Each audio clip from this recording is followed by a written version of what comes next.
Muy buenas noches a los amigos del Coven Internacional Ecléctico. Esta noche es noche de tertulia y nos disponemos, de la mano de nuestro invitado, nuestro amigo, nuestro compañero Diego desde Canarias, nos disponemos al análisis de un artículo que se compartió en el último número de la revista Hijos de Atlantis y se ha compartido en el chat del Coven y se ha compartido también por otros canales.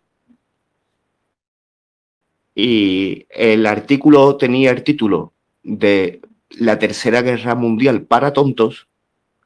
Eran 6 páginas de una periodista, un periodista que ha escrito con un seudónimo.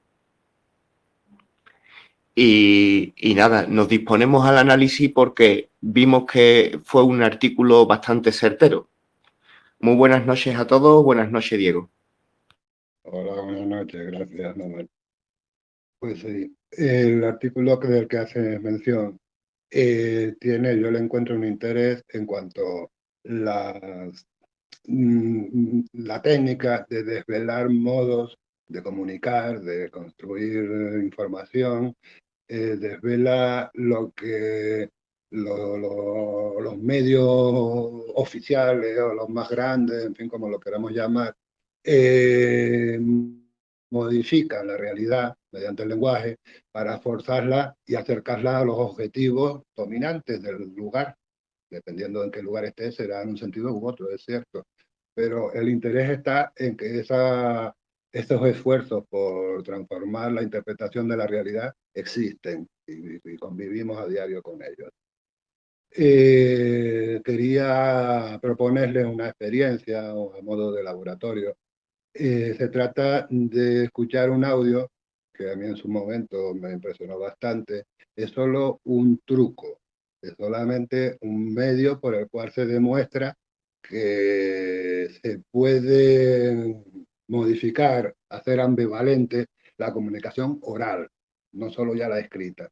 Y esto es un audio que les voy a proponer escuchar. Intentaré hacerles ver. No voy a desvelar el secreto. Lo voy a decir luego del audio. A ver si lo pongo por aquí, se puede oír bien. Lo pondré en el grupo para que después cualquiera lo oiga cuando esté más cómodo, cuando se acabe esta charla.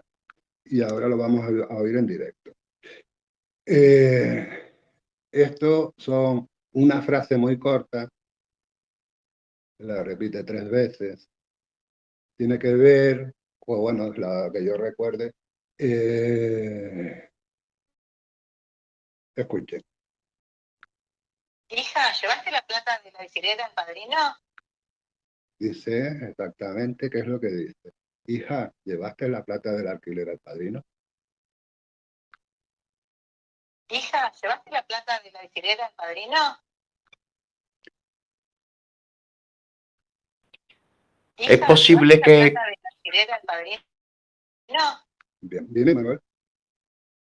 ¿Sí? no, disculpa porque interrumpí en una de las repeticiones, que es posible de que ahora consigan modificar lo que se está diciendo, porque a mí me ha parecido oír algo de bicicleta. Bien, pues vamos a ver si es verdad. ¿Tú piensas en bicicleta? Hija, ¿llevaste la plata de la bicicleta al padrino? Hija, ¿llevaste la plata de la bicicleta al padrino? Hija, ¿llevaste la plata de la bicicleta al padrino? Bien, ¿qué tal? Ahora ya no sé lo que ha dicho, pero sí, sí que... Pero Si yo te digo que visualices mentalmente una bicicleta, a todos les aseguro que van a oír, hija, ¿llevaste la plata de la bicicleta al padrino? Hija, ¿llevaste la plata de la bicicleta al padrino? Otra vez. Hija, ¿llevaste la plata de la bicicleta al padrino? Y una tercera. Hija, ¿llevaste la plata de la bicicleta al padrino? ¿Qué han oído?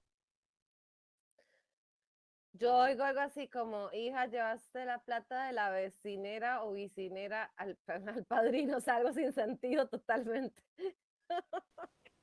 Pero sí que veo que según te concentres o en alquiler o en bicicleta, a mí me salta la frase. Y recuerdo que en tiempos en donde tuvieron a millones y millones de adultos como en en los tiempos en donde había que mantenerse en casa, ¿no?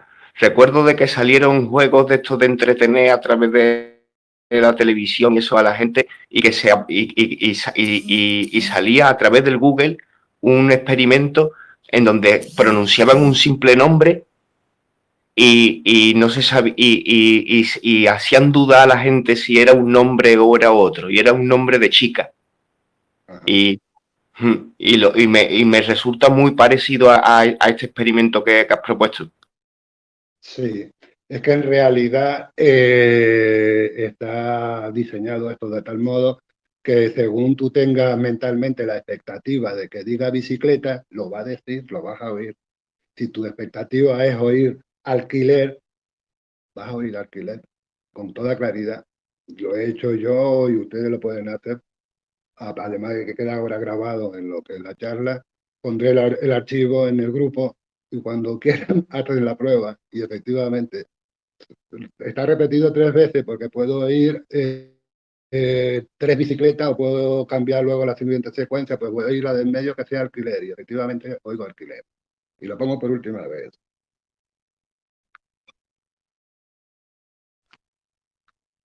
Hija, ¿llevaste la plata de la alquiler al padrino?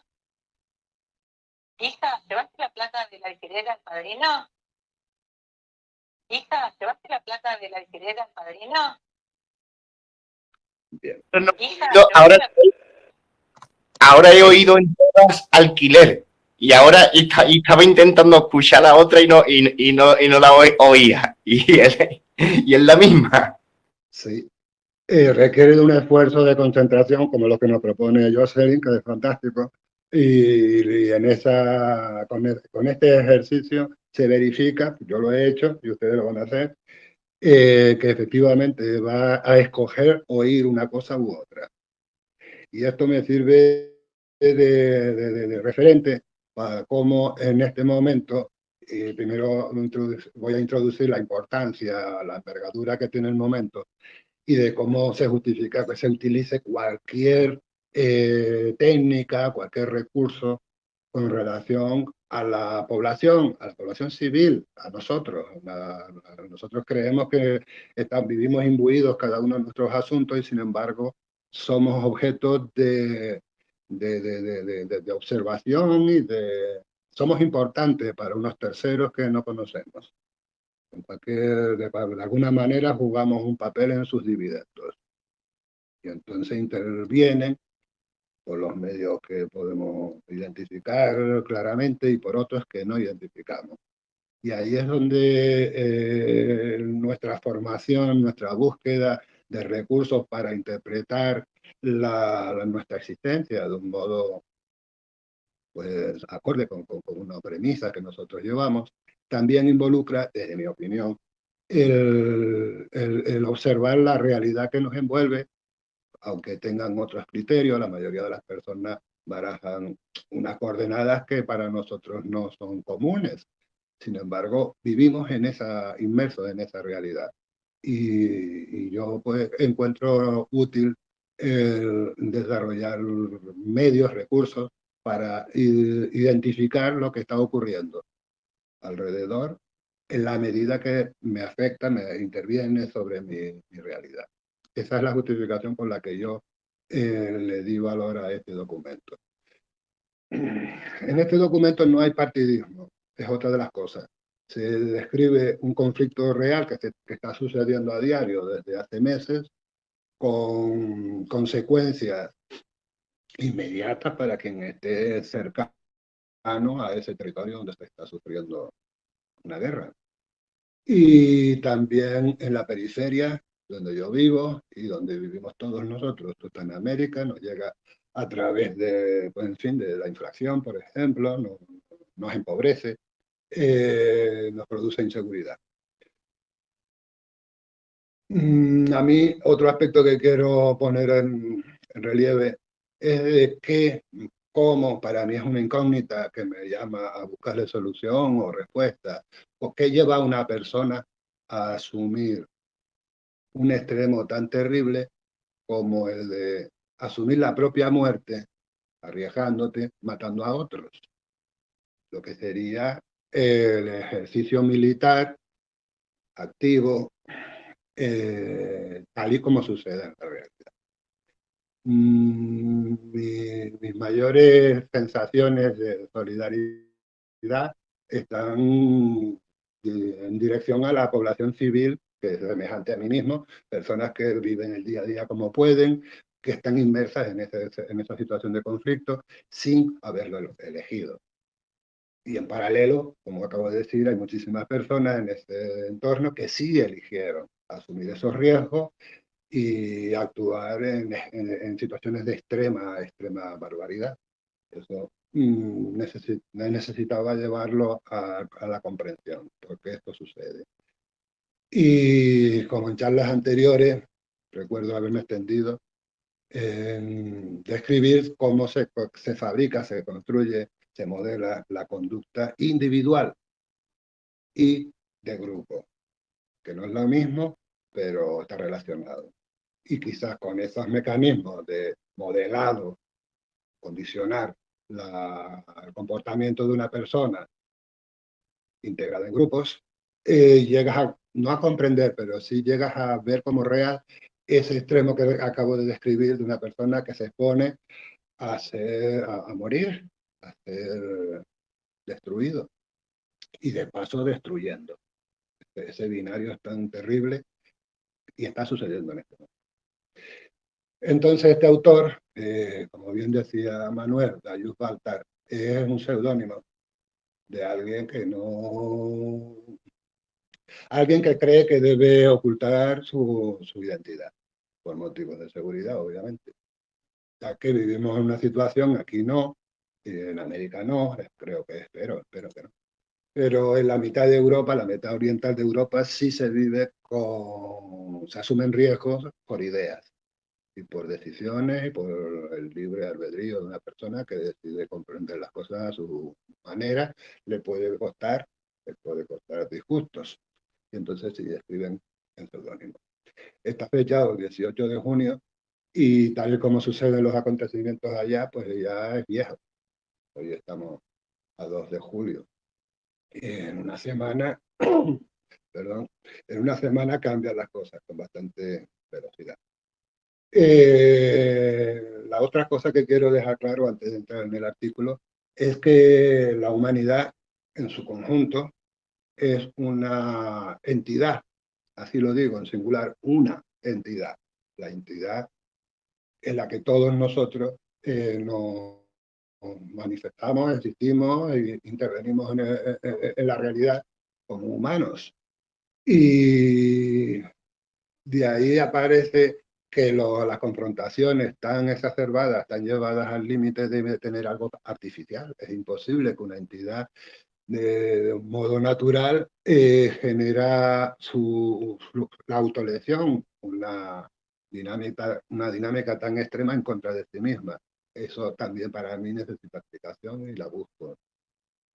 Y claro, se encuentra en el mismo terreno de siempre, en un terreno en el que se puede engañar con ilusiones, con sombras en la pared, al estilo Platón, la cueva, por la que personas incautas, personas que no están avisadas, personas que necesitan, no sé, sentimiento de pertenencia a un grupo y X otros motivos, claro, muy diversos, pues acceden a intervenir según lo dictado y mira tú hasta qué extremismos. Yo confío en el efecto contrario, en la desprogramación, en la de eliminar el condicionamiento previo. Entonces aparecen ciertas actitudes que actúan como escudos, que actúan como filtros, que actúan como como segunda opinión, voy a revisarlo desde otra óptica, desde otro ángulo, y efectivamente se ven. A veces se ven costurones que se dejó el diseñador de los escenarios que pretenden que tomemos como realidad. ¿Por qué? Pues porque no es la misma realidad que se le construye en un lado del conflicto que en el opuesto. Y cuando tanta divergencia se constata, se puede ver, es que tiene que haber una ingeniería, tiene que haber una coreografía, y tiene que haber una serie de voluntades profesionalizadas que fabrican esa realidad, esa situación, ese escenario que están viviendo ellos allá. Nosotros, por fortuna, no, obviamente, aunque nos llegan las consecuencias. Y empiezo con los párrafos de este escrito y cuando vea oportuno lo pondré en contexto, lo añadiré, o ustedes también pueden intervenir con alguna pregunta. Y empieza como introducción del tema, como sigue. Algunas personas informadas están comenzando a sospechar que hay más cosas en el mundo, además de la guerra en Ucrania. Dicen que la Tercera Guerra Mundial ya ha comenzado y que las cosas empeorarán a partir de ahora. Esto puede ser difícil de determinar mientras participamos en los eventos que se desarrollan y no tenemos el beneficio de la perspectiva histórica. Es dudoso que la gente en 1939 se diera cuenta de que estaban viendo el comienzo de un gran conflicto mundial, aunque algunos pueden haberlo sospechado. La situación global actual es como un rompecabezas gigante donde el público solo ve una pequeña parte de la imagen. La mayoría ni siquiera se da cuenta de que puede haber más piezas y ni siquiera se hace estas sencillas preguntas. ¿Por qué está pasando todo esto? ¿Y por qué está pasando ahora? Bien.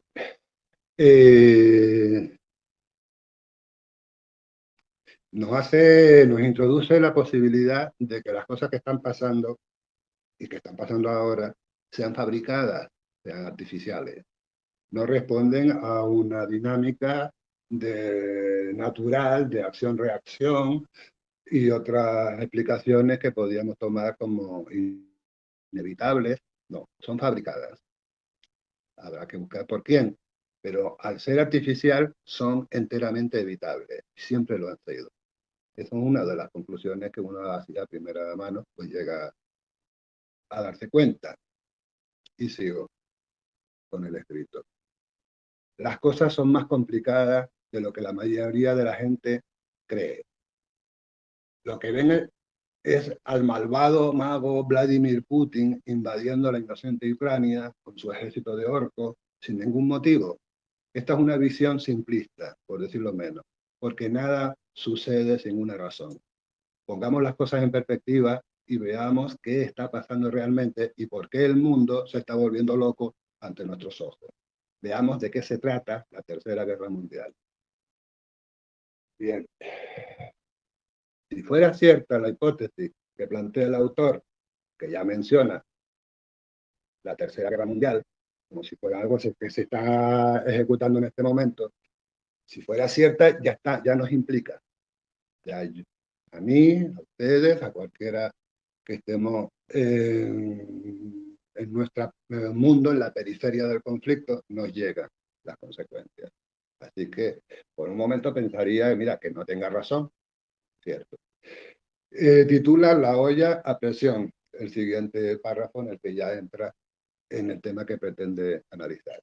Y dice, Occidente, y te pone entre paréntesis Estados Unidos, la Unión Europea y algunos más. Yo aprovecho para definir Occidente como todo lo en el planeta, en todo lo que es la geografía planetaria, donde se desarrolló la herencia europea, británica, francesa, que haga Estados Unidos, Canadá, Australia, Nueva Zelanda, la propia Inglaterra y los 27 estados que forman la Unión Europea. Eso sería Occidente. Y dice, Occidente mantiene la presión sobre el mundo entero desde hace décadas. Esto no solo se aplica a los países fuera de Occidente, también a los países occidentales se le desviaron de los dictados de los gobernantes en Occidente. O sea, se aplica presión a los países occidentales que se desvían de los dictados del gobernante. Bien. Esta presión ha sido atribuida a todo tipo de motivos, el colonialismo, la hegemonía financiera forzada, etc. Entre los países presionados encontramos Rusia, China, Cuba, Venezuela, Libia, Siria, Serbia, Tailandia, Irán, por mencionar algunos. También ha habido adiciones recientes, incluida India y Hungría. Para entender por qué han sido presionados necesitamos averiguar qué tienen en común. No es fácil, ya que son diferentes en muchos aspectos. Aún así, muchos de ellos son claramente aliados. Uno debe preguntarse por qué países conservadores y religiosos, como Rusia o Irán, se aliarían con países comunistas sin Dios, en Cuba, Venezuela. Bien, aquí me detengo porque esta observación entre países religiosos y los que no lo son, que llega incluso a caracterizar como países sin Dios, las alianzas o no alianzas, su opuesto, estarían en función a otros criterios, no el humanismo, ya sea religioso, de cualquier otro tipo, cultural, no. Nos da a entender que debe haber alguna otra razón, otro motivo, otro criterio poderosísimo que lleva a estructurar este tipo de respuestas tan extremas. Lo dirá más adelante, aclarará. Y continúa. Lo que todos estos países tienen en común es su deseo de manejar sus propios asuntos, ser países independientes. Se entiende que independientes de Occidente. Esto es imperdonable a los ojos occidentales y debe abordarse por todos los medios necesarios, sanciones económicas, revoluciones de color o agresión militar. Occidente y su brazo militar, la OTAN, han instalado gobiernos hostiles a Rusia mediante revoluciones de cambio de régimen, rodeándolas con bases militares, armando y manipulando a Ucrania para usarla como un martillo en su contra, y aplicando sanciones y amenazas. Bueno, lo dice el autor, te podría aclarar, te podría decir cosas sobre el tema. De momento, es la visión del autor. Lo mismo estaba y está sucediendo en Asia, donde China está siendo rodeada por todos los medios disponibles. Lo mismo se aplica a todos los países independientes mencionados anteriormente. En los últimos 10 años, la presión ha aumentado enormemente sobre los independientes y alcanzó casi un punto álgido el año anterior a la invasión de Ucrania. O sea, cuando se finalizaba la campaña de pandemia, 2021, ya que la invasión rusa a Ucrania fue el 24 de febrero del 2022. Y aquí él añade o dice que el punto álgido se alcanzó el año anterior a la invasión. Durante el año anterior, o sea, 2021, Estados Unidos envió a sus diplomáticos por todo el mundo para aumentar presión. Eran como un circo ambulante y una banda de rock and roll de gira, pero en lugar de entretenimiento lanzaban amenazas: cómpranos esto, o haz lo que te decimos, o habrá consecuencias. La urgencia era absoluta y palpable. Pero luego llegó la guerra de Ucrania y la presión subió al máximo. ¿Vale? Cuando Estados Unidos, según este autor, lo pone a sus diplomáticos en gira por todos los países, haciendo presión para obligarlos a ajustarse a los planes occidentales, pues fue durante la pandemia. No lo dice el autor, pero es lo que yo entiendo. Quizás esa pandemia jugó un papel en lo que hoy vemos. Durante el primer mes de la guerra, todo el cuerpo diplomático occidental estuvo comprometido en amenazas contra el resto del mundo para diseñar el aislamiento de Rusia. Esto no funcionó, lo que provocó el pánico en los círculos políticos, diplomáticos de Estados Unidos y Europa. Toda esta presión a lo largo de los años y todo el miedo, el pánico, cuando no funcionó, están claramente relacionados con los acontecimientos de Ucrania. Son parte del mismo síndrome y tienen la misma causa. Vale. Como a partir de aquí va a entrar en la cuestión económica, va a justificar, va a aportar el porqué de ese comportamiento en que Occidente, por su dinámica, por sus características, por el liberalismo económico, por la modificación de las normativas legales para que lo que en un momento dado no se podía hacer, a partir de ese momento que se modificó la ley, ahora va a ser legal. Por ejemplo, en Estados Unidos, la banca de producción y la banca financiera no podían ejercerla la misma entidad. Tendría que haber un banco para una cosa y bancos para lo otro. La banca de inversión sería la que provee mediante crédito a la industria, a los empresarios que necesitan fluidez, que necesitan para iniciar tejido económico. La otra banca financiera es lo más parecido a un casino, en el que los especialistas en inversión, que tienen capitales, buscan el mayor beneficio a corto plazo. Este tipo de banca que se fusionó con la anterior, la banca de inversión, muy ligada estaba al tejido real económico, lo que hace es como pones una manzana en un saco de manzanas sanas, pones una que está podrida y se echan a perder todas. Ya toda la banca juega, en Occidente, juega a invertir a corto plazo, beneficios inmediatos. La crisis del 2008, pues sí, quizás fue los primeros indicios alarmantes de que no estaba bien, que ese no era un buen sistema. Y quizás digo yo, desde otras latitudes, viendo cómo Occidente hacía sus negocios, apostó por conservar una normativa legal que impidiera que dentro de China, por ejemplo, o dentro de la Federación Rusa o dentro de otro país cualquiera, se fusionaran esos dos tipos de economía, la especulativa y la de inversión. La de inversión pues tiene ganancia como otro negocio cualquiera, pero no el bombazo de los miles de millones que entran en una semana del otro modelo financiero. En este momento, pues ya la apuesta mediante deuda se ha comido la dinámica empresarial dentro de este sector de todo Occidente, de Europa, de América. Vuelvo al texto. A esta sección la llama el autor la dimensión de la deuda. Vale. Ha habido muchas explicaciones a lo que está pasando y a la más común es la lucha entre dos futuros posibles. Un mundo multipolar, donde hay varios centros de poder en el mundo, y un mundo unipolar, donde Occidente gobierna el resto.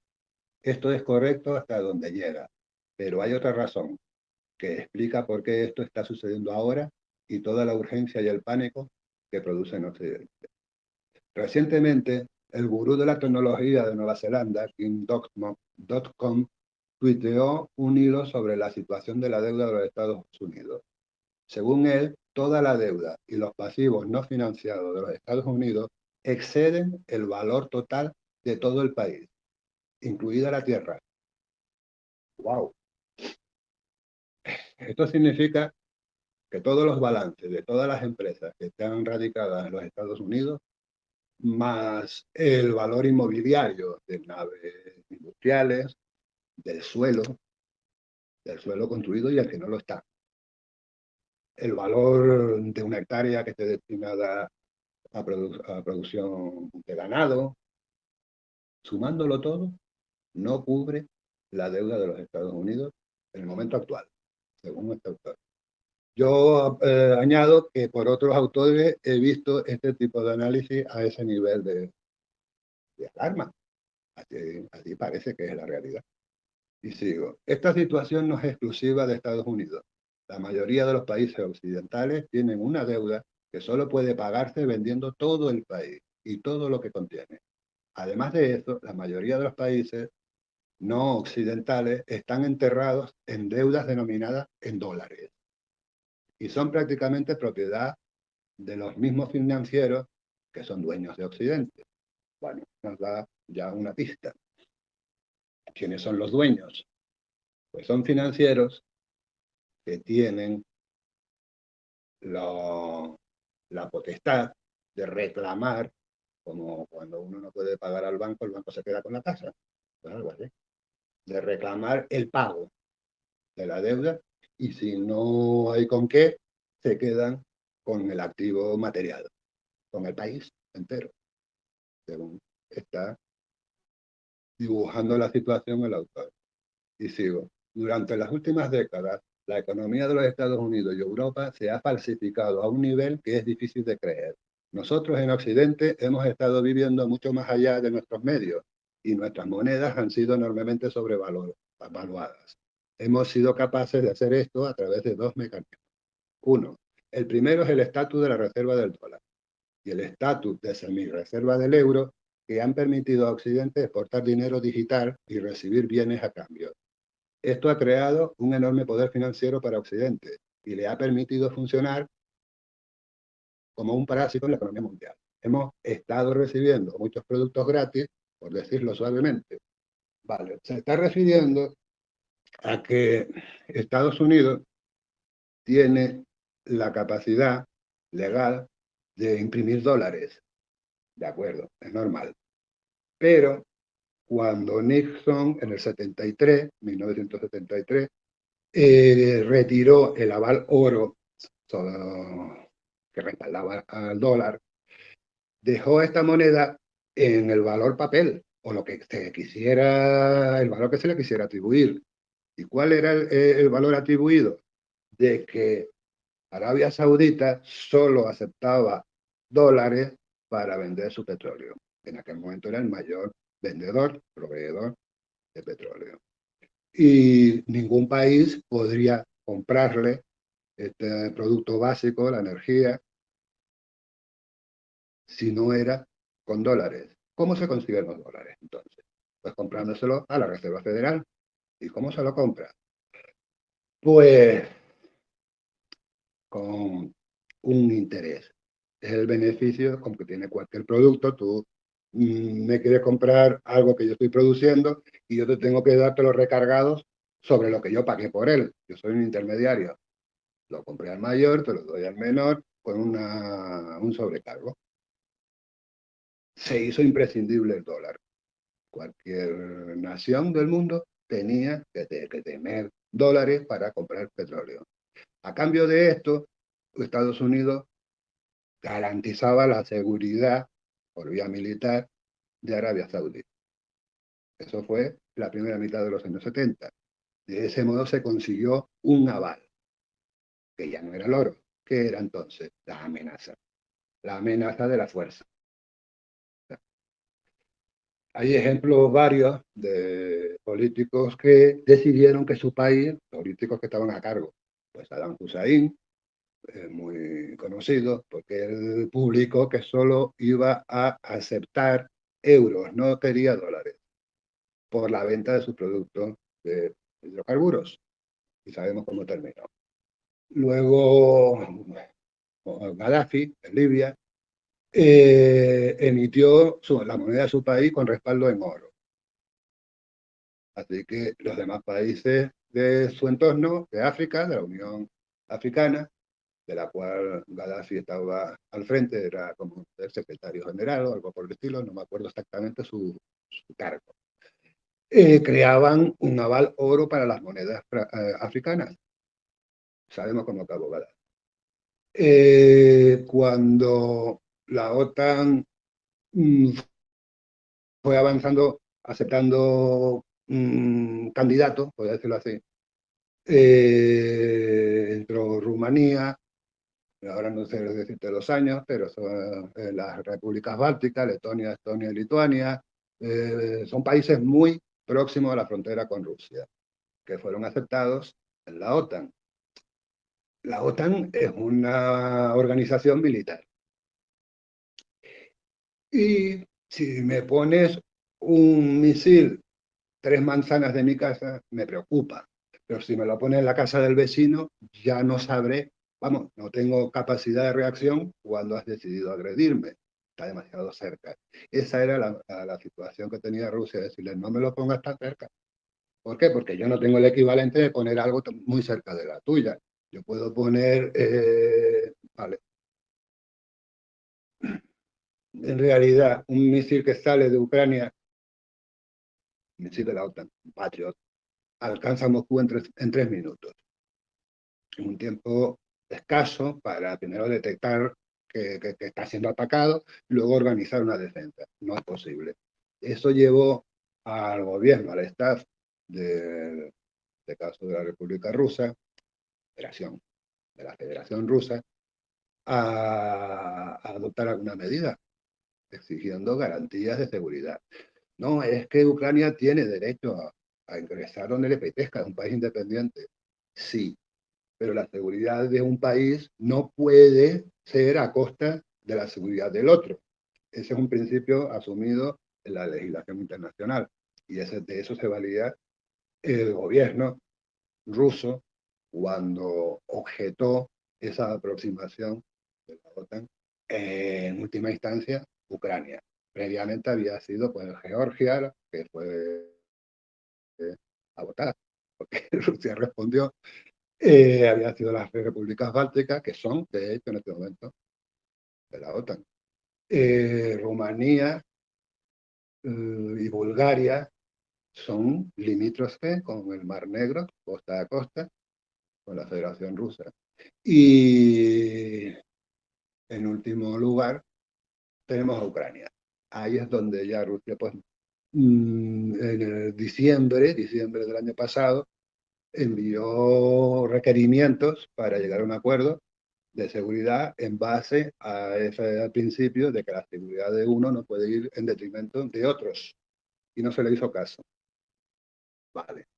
Voy a seguir en el segundo caso. Si el primero era el estatus de reserva del dólar que acabo de describir y cómo se mezcla esto con los mecanismos de defensa de una nación determinada, ahora en el punto número 2 describe el otro mecanismo. El segundo mecanismo de falsificación es la deuda. El primero era el dólar. El segundo mecanismo de falsificación es la deuda. Ha aumentado a un nivel en el que hemos empeñado todo lo que poseemos, incluidas nuestras casas y tierras, para mantener nuestro nivel de vida. No poseemos nada ahora que se ha restado la deuda. Hace mucho tiempo que la deuda se volvió inservible, mucho más allá de nuestra capacidad de pago, de intereses, lo que explica por qué la tasa de interés en Occidente está cerca de cero. Cualquier aumento haría que la deuda fuera inservible y todos los quebraríamos formalmente en un día. Además de todo esto, la falsificación ha creado artificialmente un dólar euro.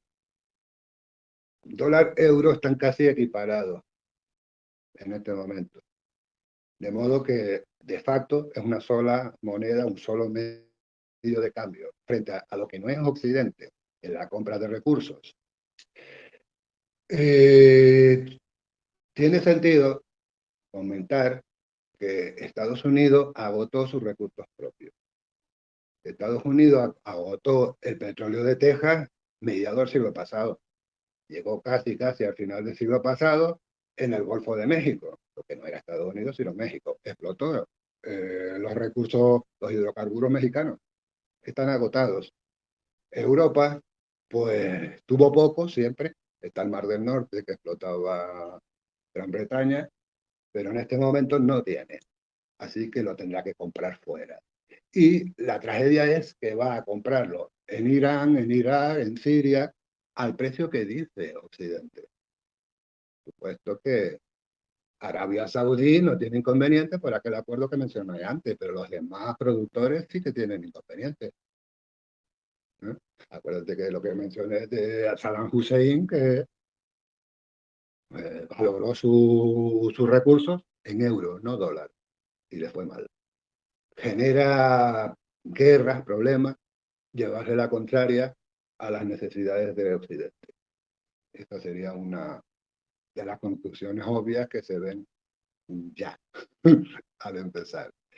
Si Occidente no tiene recursos energéticos, imagina toda la cadena de producción hasta la distribución y el consumo se ve afectada.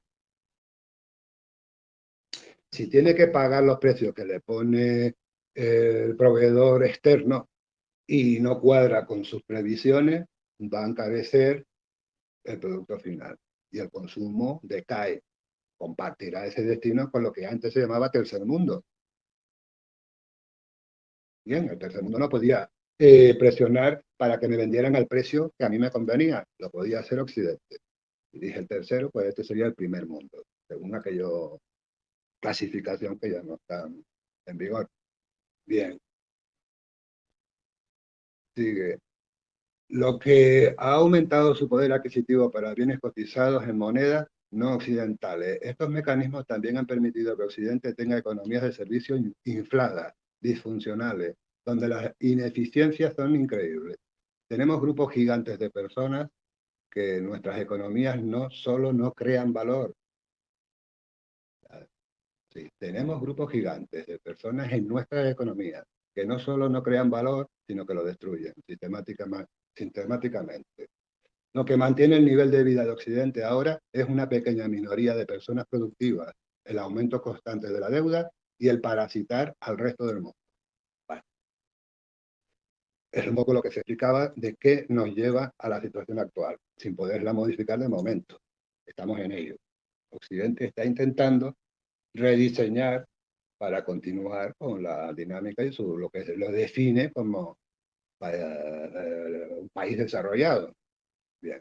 Las personas que poseen toda esta deuda en realidad poseen todo lo que creemos que poseemos. Nosotros en Occidente no poseemos nada en este momento. Solo pensamos que lo tenemos. Pero ¿quiénes son nuestros verdaderos dueños?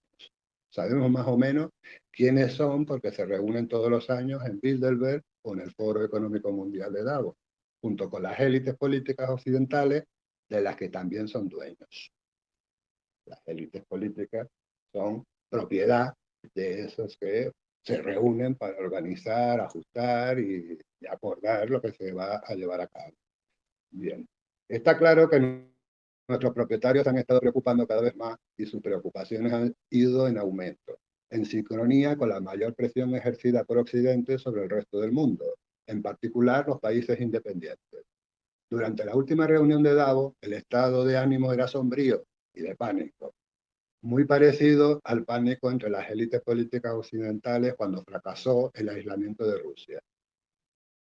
Y aquí nos va a hacer un poquito de prospectiva de lo que va a pasar. Se llama su sección ¿Y qué va a pasar? El pánico de nuestros propietarios y sus políticos es comprensible porque hemos llegado al final del camino. Ya no podemos mantener nuestro nivel de vida por el aumento de la deuda y el parasitismo. La deuda está llegando más allá de lo que poseemos como garantía y nuestras monedas están a punto de perder su valor. Ya no podemos obtener cosas gratis del resto del mundo o pagar nuestra deuda y mucho menos pagar sus intereses. Todo Occidente está a punto de quebrar y nuestro nivel de vida está a punto de caer en un porcentaje masivo. Esto es lo que tiene a nuestros dueños en pánico y solo ven dos escenarios. El uno, en el primer escenario, la mayoría de los países de Occidente y todos dentro de ellos se declaran en bancarrota, borran la deuda por dictado y lo que los estados soberanos